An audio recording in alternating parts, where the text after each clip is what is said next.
Muhterem efendim, adet-i ilahi açısından iman hizmetinin bir neferi olma liyakatini ortaya koyamayanların dairenin dışına itilmeye müstahak olacakları ifade ediliyor.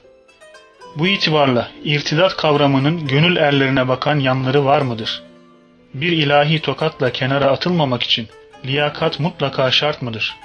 Bu konuda fazl-ı ilahiye ne ölçüde bel bağlanmalıdır? Hemen sorundan başlayalım. Sonra başa çıkaralım. Fazl-ı ilahi çok önemlidir ve her zaman çok önemlidir. Çok yüksek performanslar, liyakatlar ortaya konsa bile fazl-ı ilahi yine fazl-ı ilahidir. O esastır. İstihkakları bizim namımıza, Allah hamdü senaya, şükre müstahak bir zat, hakkıdır onun demek. Fakat biz istihkak kelimesini daha ziyade yapılan olumsuzluklardan dolayı bir insanın maruz kaldığı şeyler hakkında küçük bir nüans farkıyla kullanırız. Günümüzde belki o nüansa riayet etmeyerek böyle biz bunu hak etmedik veya müstahak değildik falan gibi şeyler orada yanlış kullanıldığı da oluyor. Ama istihkakı da nüansına dikkat ederek kullanalım. Bir şeye müstahak olma dolayısıyla, yani cezai bir şeye maruz kalma, onu hak etme, ondan dolayı o hak ettiği şeyi çekme gibi şeylerde kullanıyoruz onu. Esas Cenab-ı Hakk'ın lütufları açısından o mesele mülahazaya alınmıştı zannediyorum. Yani bir liyakat, bir istihkak arası gelgitlerimiz bizim veyahut daireler çizmemiz, kavisler çizmemiz filan denebilir. Liyakatlarımız çok önemli getirilerin vesilesidir. Olumsuz şeylere istihkakımız da onların kesilmesine birer sebeptir. Birine vesile diyelim yani. Allah onu vesile kılıyor, yapıyor. Diğerine de esbab planında sebep diyelim. Orada da nüansa dikkat etmek lazım. Önemli yani kelimeleri seçerken bunlar sorgulanır da. Bu denen şeyler sorgulanır bir yönüyle. Evet.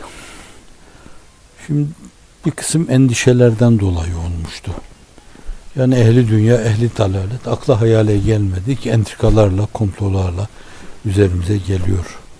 Sizdeki her müsbet oluşumu bozmak böyle, ters yüz etmek için değişik şeyler düşünüyorlar. Halk ifadesiyle, avam ifadesiyle fırıldaklar diyebilirsiniz. Çok yaygın kullanım şekliyle komplolar diyebilirsiniz. Frenkçe ifadesiyle entrikalar diyebilirsiniz. Ve duruma göre bunların şekli de, mahiyeti de, rengi de, keyfiyeti de değişiyor. Yani belli bir dönemde şunları kullandılar. Halihazırda o eski şeyler kullanıldığında arzu ettikleri şeylere ulaşamayacaklarını biliyorlar.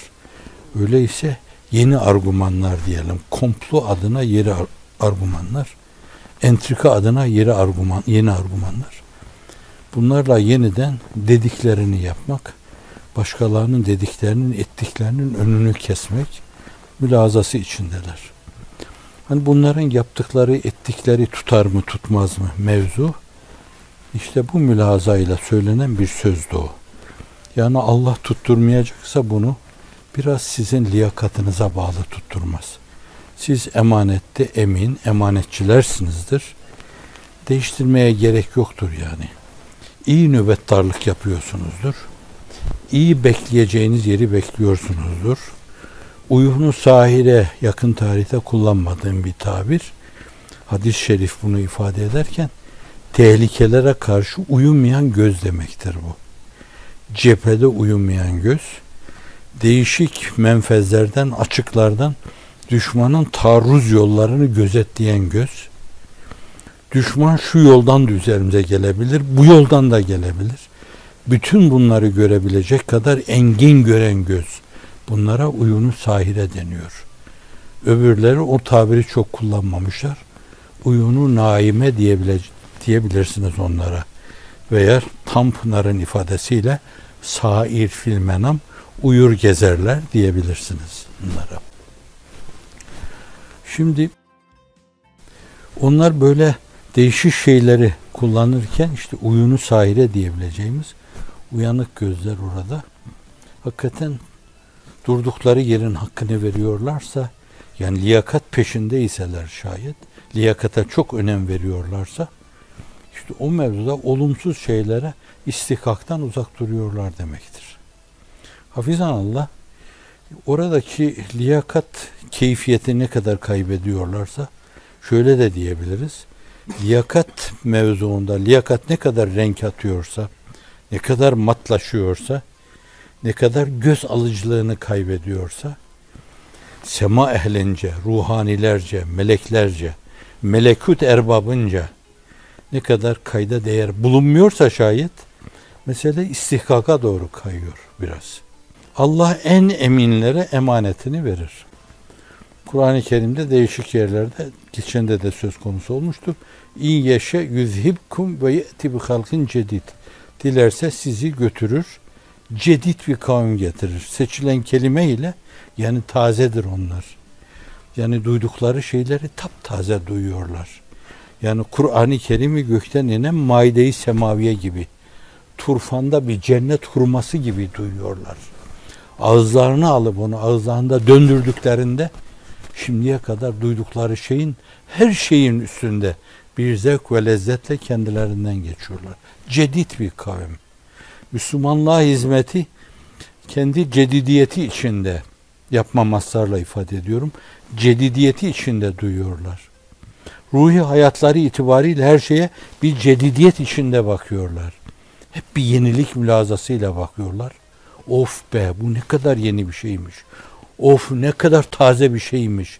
Ne kadar güzel bir şeymiş diyen emanette emin emanetçiler bunlar demek. Cedid diyor. Sizi götürür, böyle cedid bir kavme teslim eder onu. Mehil verir yani.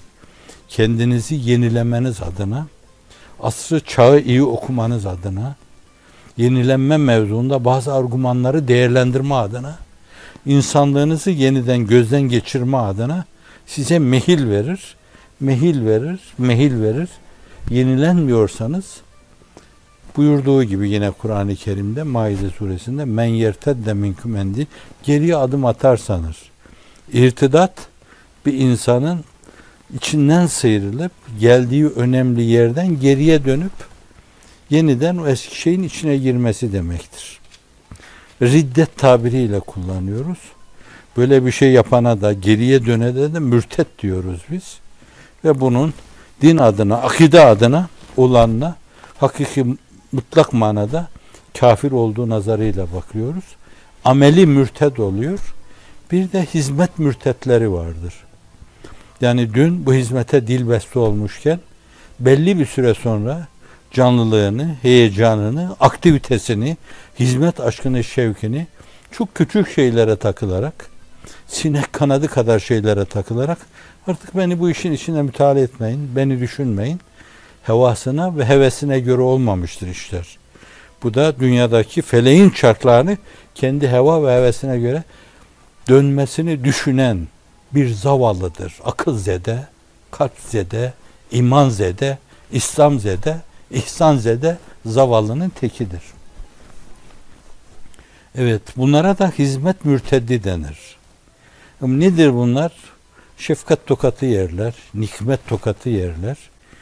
Onların bulundukları alanı Allah başlarına yıkar. Birbirlerine düşüyor, birbirleriyle yaka paça oluyorlarsa, madem siz boğuşmaya durdunuz, ben de boğuşanları alıp götüreceğim, boğuşmayan insanları getireceğim. Yaka paça olanların yerine yaka paça olmayanları getireceğim der. Herkes bundan çok endişe etmeli. Çok endişe etmeli. Çok şahsi haklarından feragatta bulunmalı. İşte bu bir liyakat arayışıdır. Ve belli şeylere müstahak olmadan sıyrılma yolu, yöntemidir bu mevzu. Burada istidradi bir şey arz edeyim. Bir yerde bu büyük zat tarafından mesele işaret edilirken kendi vazifesini ve misyonunu anlatıyor. Diyor ki sonunda gelecek insanlar bu meseleyi vilayet gücüyle temsil edecekler diyor.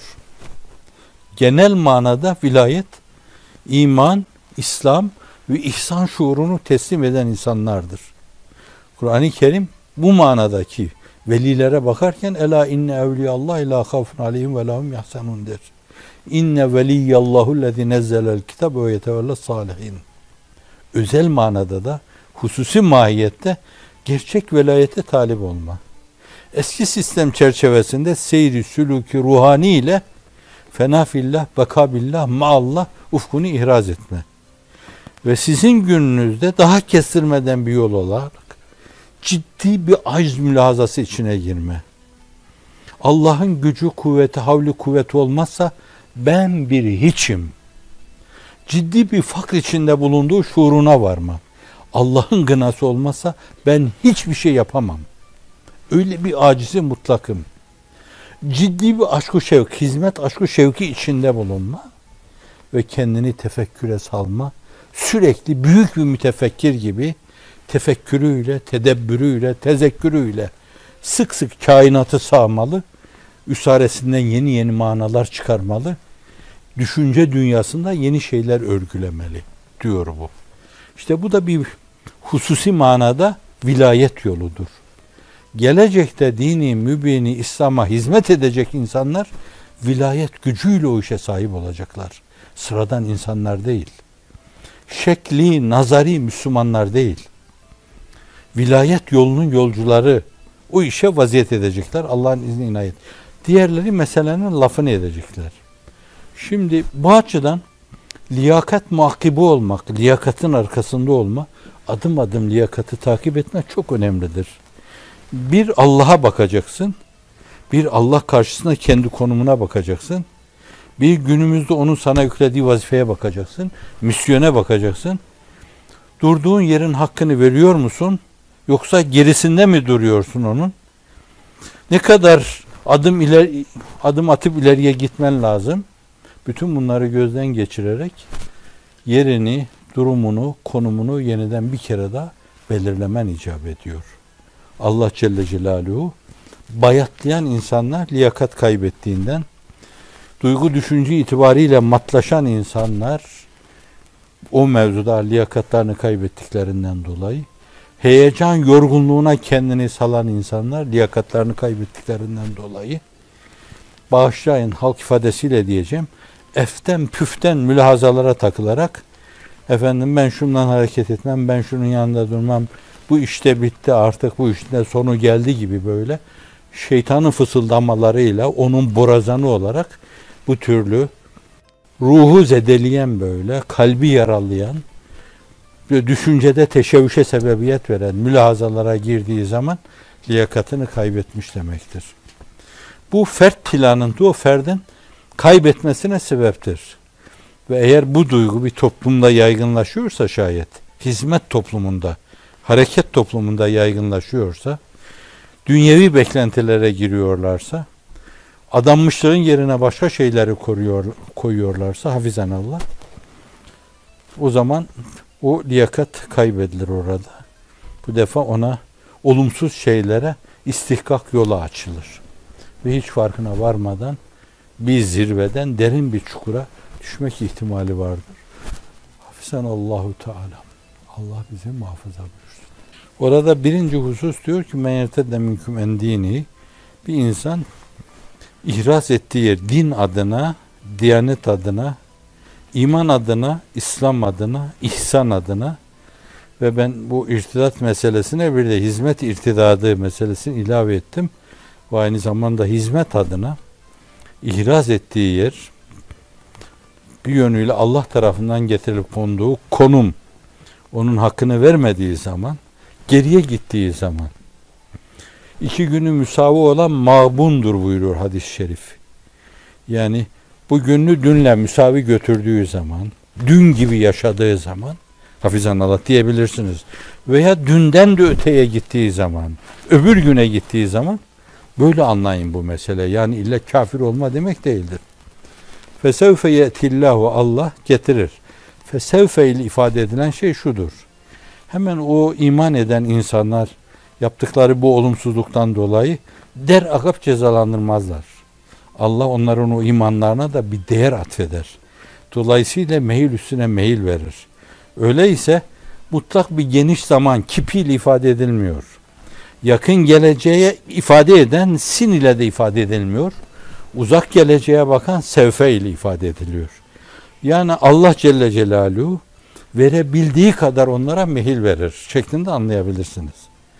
Ama onlar bunda ısrar ederlerse fesevfe yetillahu bi kavmin. Allah meçhul bir kavim getirir. Bu kıymeti harbiyelerinin yüksek olduğundan dolayı sadece kavim diyor. Ve aynı zamanda tenvin tenkir içindir. O kadar şanları yücedir ki tasavvur edemezsiniz, tahayyül edemezsiniz. Ama ben bir kısım ipuçları vereyim size diyor yani bakın. O meçhul kavim. İhate edemeyeceğiniz kadar belirsiz o kavim. Ama ben ipuçları vereyim diyor. Yuhibbuhum. Evvela başta Allah onları sever diyor. Allah onları sevdiğinden dolayı ilahi sevgi kalplerinde Allah sevgisini inkılap eder. Ve yuhibbunehu. Onlar da Allah'ı severler. Habbe yuhibbu kelimesiyle ifade ediyor.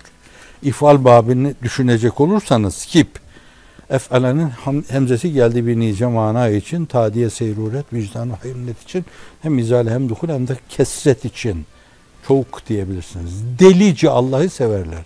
Delice Allah'ı severler. Allah da şanına yakışır şekilde rahmetinin enginliği, muhabbetinin vüs'ati nispetinde onlara teveccüh eder. Sevmenin lazımını onlara ihsan eder. Mecaz kullanabilirsin. Ezilletin alel müminin. Onlar müminlere karşı tevazu kanatları ta yerlere kadar inmiştir. Hani tevazu kanatları yerlere inmiş deyince insanı hindiye benzetmeyin de bazen böyle bizde kabarama kel Fatma annen güzel sen çirkin kanatlarını yerlere kadar bir de öter sesini duyururdu. İşte öyle kanatlarını yerlere kadar indirirler. İki büklüm olurlar. Hazreti Ebu Bekir keyfiyeti. Sürekli insanlar karşısında, müminler karşısında, insanlığın iftihar tablosu karşısında bir omuzu adeta böyle aşağıda gidiyordu. İki büklüm de hep. Evet, ezilletin elel müminlere karşı.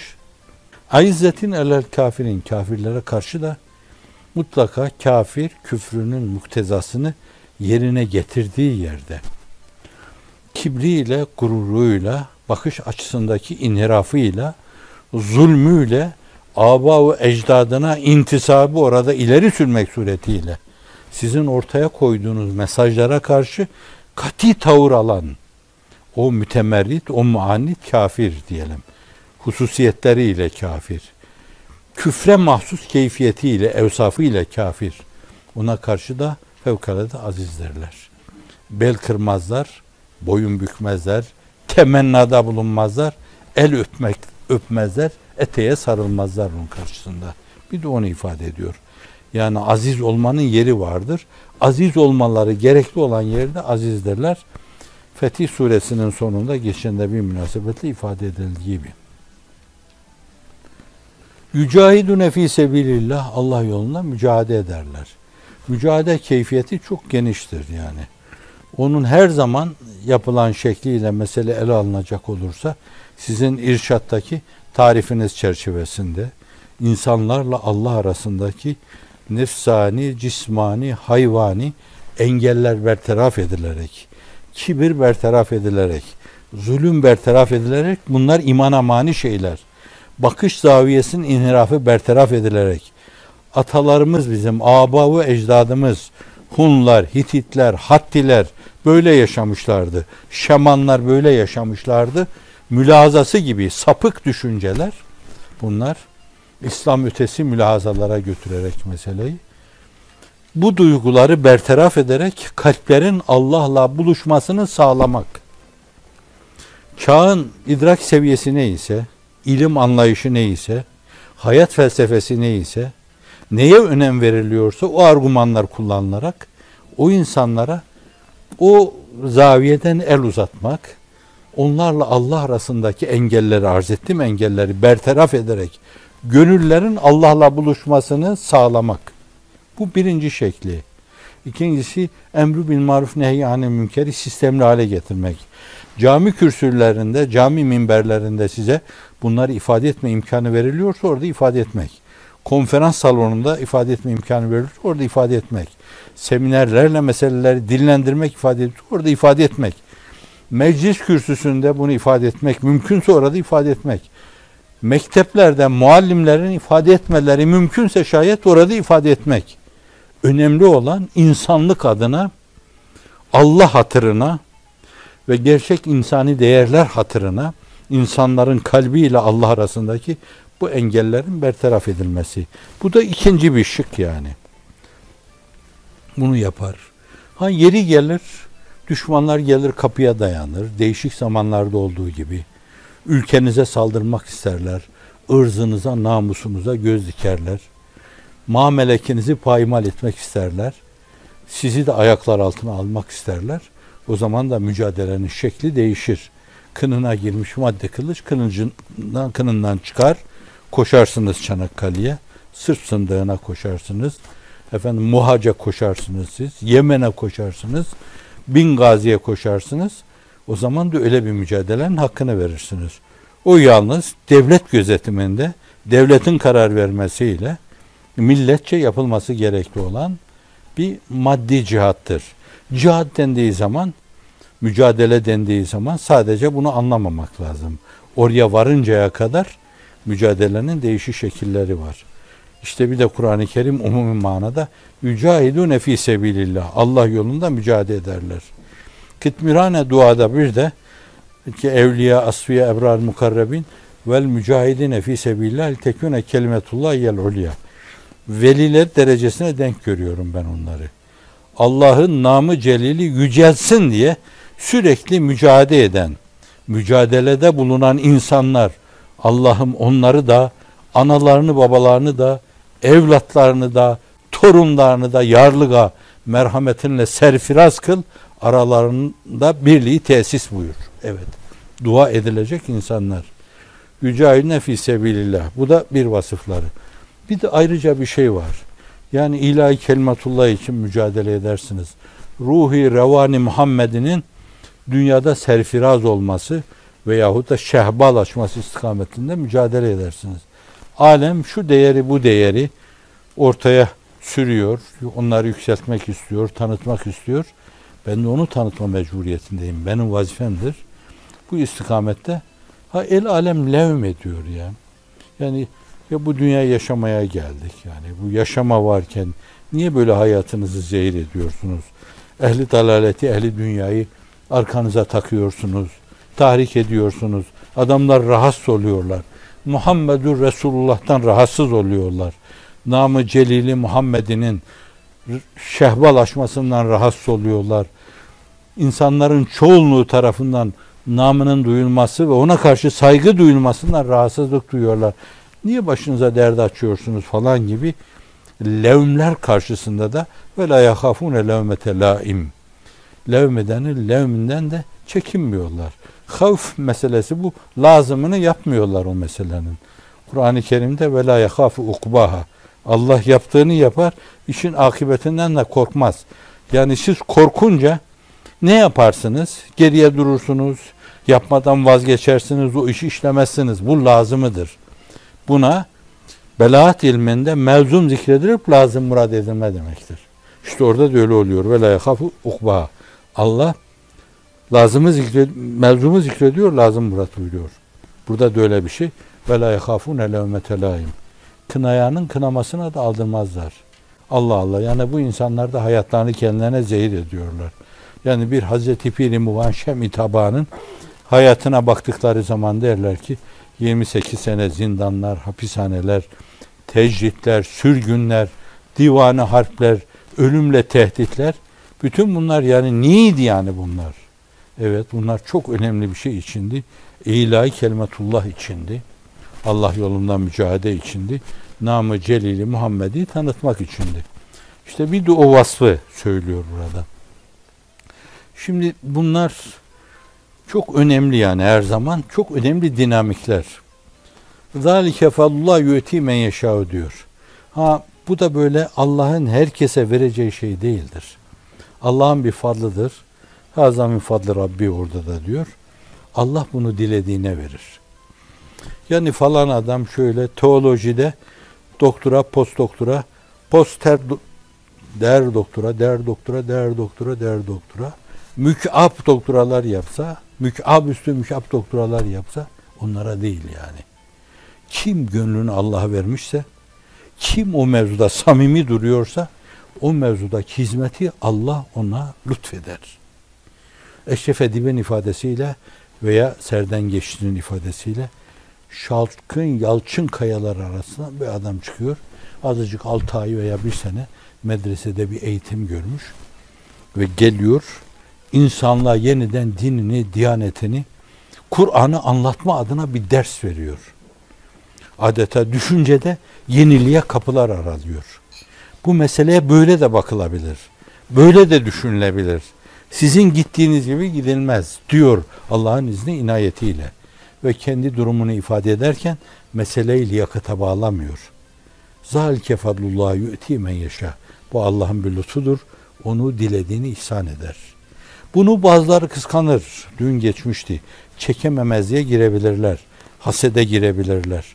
Bunlar Allah'ın takdirine karşı rıza göstermeyen şikayetçiler, kadere taş atan insanlardır. Allah dilediğini ihsan eder. Ve öyle bir mülahaza Ebu Cehil'i Nur-u Ruhu Seyyidül Enam'dan mahrum etmiştir. Utbe'yi, Şeybe'yi, İbn Ebi Muayyid'i mahrum etmiştir. Hazreti Ebu Bekir, Hazreti Ömer'i de serfiraz kılmıştır. Bunun gibi. Evet, o evsaf zikrediliyor burada. Ama bildiğiniz gibi Hazreti Gazali münciyat adına çok şey söylüyor. Ama Kur'an-ı Kerim'de Furkan Sure-i Cellesi'nde Cenab-ı Hak orada da zannediyor. Burada 6 tane şey diyor. Orada da 8 tane vasıf söylüyor. Aklımda kaldığına göre. Ve ibadur Rahman diyor. Rahman'ın kulları. Namı celline izafe ediyor. Yani onlar sadece ahiretleri itibariyle rahmeti ilahiyeye mazhar olan insanlar değil. Tecelli azamla, celali tecelliyle, vahidi bir tecelliyle kucaklanan insanlar, o Rahman'ın kulları. Yemşûne alel ardi hevne. Yeryüzünde gayet yumuşak yürürler. Efendi, kibar, nazik, tavırlarından ve davranışlarından nezaket dökülür diyor. Bu da ayrı bir vasıf bakın. Yemşûne alel ardi hevne. 2. Ve izâ khâtabehumul cahilûne kâlu selâma. Allah bilmeyen, peygamber bilmeyen, Kur'an tanımayana cahil denir. Kur'an terminolojisinde Allah, peygamber, din, diyanet bilmeyenin umumi adı cahildir. Cahillerle karşı karşıya gelip cahillere muhatap oldukları zaman ve izâ khâtabehumul cahilûn, onlardan cahil nasıl hitap eder onlara? Nedir onlara? Ha, şunlara bak, şu derbederlere bak, şu köylülere bak, şu rençberlere bak, neye talipler. Bunlar da kalkmış demokrasi diyorlar. İşte böyle cahillere muhatap oldukları zaman kâlü selâma, selam der geçerler. İkinci vasıf bu. Kavga çıkarmazlar. Evet. فَاَتْفِي السَّيِّئَةَ بِالْحَسَنَةِ. Kötülüğü hasene ile savma demektir bu. Onların namertçe tavır ve davranışlarına karşı insanca, kibarca mukabele yapma demektir. Ve izâ khâtabehumul cahilûne kâlû selâma. Vellezîne yebîtûne li rabbihim sücceden ve kıyâme. Gece ve gündüz Rabbilerine karşı kemerbeste ubudiyet içinde, alınları secdede veya el pençe divan durur. Rabb'a karşı hep arzı ibadette, ubudiyette bulunurlar. Bir yönüyle belki ibadete ermişlerdir hakikaten. İbadet yapıyorlardır. Fakat daha derini değişik sohbetler münasebetiyle ve değişik mülahazalarla hep daha derini anlama mülahazasına işaretlerde ve işarlarda bulunduğu gibi halihazırda yaptığımız şeyin ötesinde bu meseleyi daha derince duymanın yolu nedir? Yani öyle namaza durmalıyız ki orada biz silinip gitmeliyiz. Var olmak hakkı olan sadece orada o var olarak kalmalıdır. Madem hakiki vücut onun vücududur. Vücut, kıdem, beka diyoruz. Onun vücududur. Madem bizim vücudumuz olacaksa kıdemimiz, olacaksa bekamız, onun vücudu, kıdemi, bekası onunla kaimdir bir yönüyle. onun gölgesidir, hatta gölgesinin gölgesidir. Öyleyse biz silinip gitmeliyiz.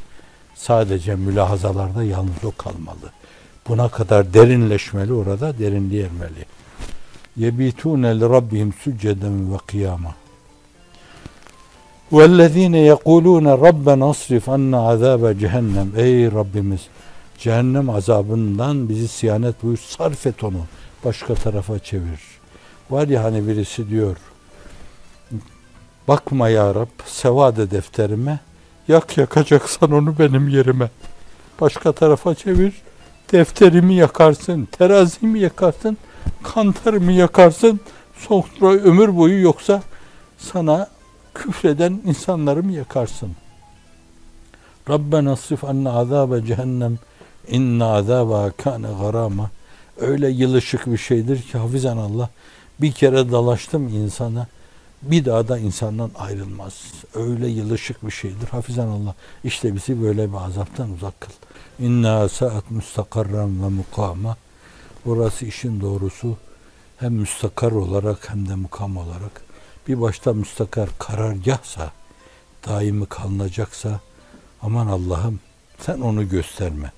Müstakar devamlı kalınan yere deniyor. Müstakar, müstevda kelimesi Kur'an-ı Kerim'de kullanılıyor. Dünyaya müstevda deniyor, ahirete müstakar deniyor. Bir yönüyle anne karnında müstevde emaneten durma deniyor. Dünyaya gelmeye de müstakar deniyor. Burada çünkü uzun zaman kalmıyor. Orada da bir yönüyle başta, orada ebedi kalma, orayı karargah yapma, otağını oraya kurma ne fena bir müstakardır deniyor. Ve mukama muvakkaten bile olsa ikamet etme. İkamet manasını da anlıyorsunuz. Hani isterseniz sizin dünyadaki seferleriniz açısından ikamet yerleri o kadar bile olsa efendim çok fena bir şey. İnneha saat müstakarren ve mukama.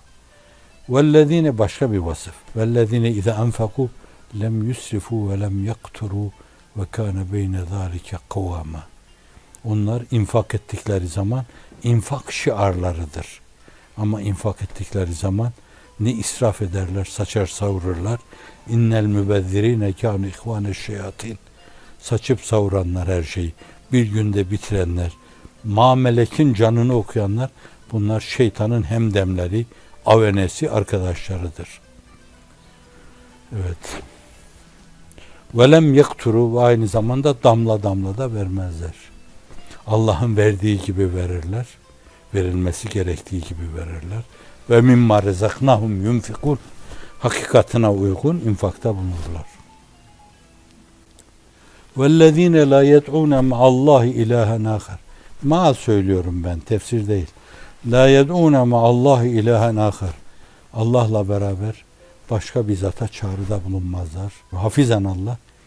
Allah'a ait icraatı başkalarına mal etmek, başkalarından beklemek, işte böyle kerametvari ağaçlardan beklemek, keramet atfettiğimiz türbelerden beklemek, yatırlardan beklemek, harika şahıslardan beklemek, dehalardan beklemek, yüksek firasetlerden beklemek, üstün gördüğümüz fetanetlerden beklemek suretiyle Allah'a eş ortak koşup şirke girmek. Onlar bundan da fersa uzaktırlar. La yed'une ma'allahi ilahen ahar. Allah derler, başka bir şey demezler. Allah der, başka bir şey demezler. Ve la yaktulûlen nefsellete harramallahu illa bil hak. Hak etmedikten sonra kimsenin kanına da girmezler. Kısas gibi hak etmeler olur. Savaşma esnasında karşınıza çıkan kefere-ü fecere ile karşı karşıya gelme, orada da maddi cihadın hakkını verme gibi durumlar söz konusu olmadığı sürece ellerini kan dökmeye uzatmazlar. Katiyen ve katibeten. Ve la yeznun. Zinaya yaklaşmazlar. Fiil. Hiçbir zaman. Bugün yaklaşmazlar. Geniş zaman. Gelecekte de yaklaşmazlar. Ve la yeznun. Müzari sahasıyla. Ve men yef'al zâlike yelqa ethâma. Kim bunları yaparsa işin doğrusu gırtlağına kadar günaha saplanmış demektir. O bir günah abidesidir. Buna günahlaşmış diyebilirsiniz. Günahlaşmış bir insan. Tecessüm etmiş bir günah. Ramazanlaşan, namazlaşan, haçlaşan insan olduğu gibi bu da katilleşen, zinalaşan, günahlaşan insan demektir. Evet. Ve men yef'al zâlike el-qâsâme yudâaf lehul azâbu yevmel kıyameti ve yahlut fihi muhana fihi. Tek bir yerde zamir burada çekilir. Her yerde muhalif olarak çekilir. Ve yahlut fihi muhana, çünkü sibak onun öyle olmasını gerektiriyor. O cehennemde uzun zaman kalırlar. Kur'an musikisiyle de o uzun zamanı ifade ediyor. Ve yahlut fihi muhana. Sonra tevbe edenlere geçiyor. O da bir vasıf. İlla men, yeter de en başında artık. Kalsın burada. Başka bir şey devam edelim. Ene inde zanne abdi bi buyuruyor. Kulum ben nasıl sanırsa öyleyim ben. Rahmetin enginliğini öyle düşünüyorsanız, bugüne kadar lütfettiği şeyleri elimizden almayacağı recasına taşıyorsanız öyle muamele yapabilir. Bu burada olduğu gibi ötede de öyledir yani. Onun hakkında hani mahşeri ben arz edeyim, biliyorsunuz. Birisini cehenneme sevk edin deyince sonra dönüyor geriye bakıyor. Cenab-ı Hak diyor ki sorun niye geriye baktın? Rabbi ben hakkında böyle düşünmemiştim senin diyor. Kutsi hadis ene inde zanne abdi. Şimdi bu güzel bir şey de fakat orada bir husus var yani. Biz de bize düşen şeyleri yapmazsak, yani bir liyakat kaybı yaşarsak, hafizanallah, kayma bizden olursa, o vaade vefada hulf bize aitse şayet, o vaade vefada hulf etmez. O söz vermişse dönmez. O lütfedeceği şeyleri başlatmışsa o mevzuda onları yıkıp bir tarafa atmaz. Fakat biz o vefasızlığı yaparsak, dünyaya dalarsak, vazifeyi unutursak, başka yollara saparsak, hafizanallah, biz yürüdüğümüz yolu kendi elimizle yıkmış oluruz. Rahmete ulaşma köprülerini kendi elimizle tahrip etmiş oluruz. Vefasızlığı kendimizde görmemiz lazım. Güzellikler ondan, fenalıklar bizden.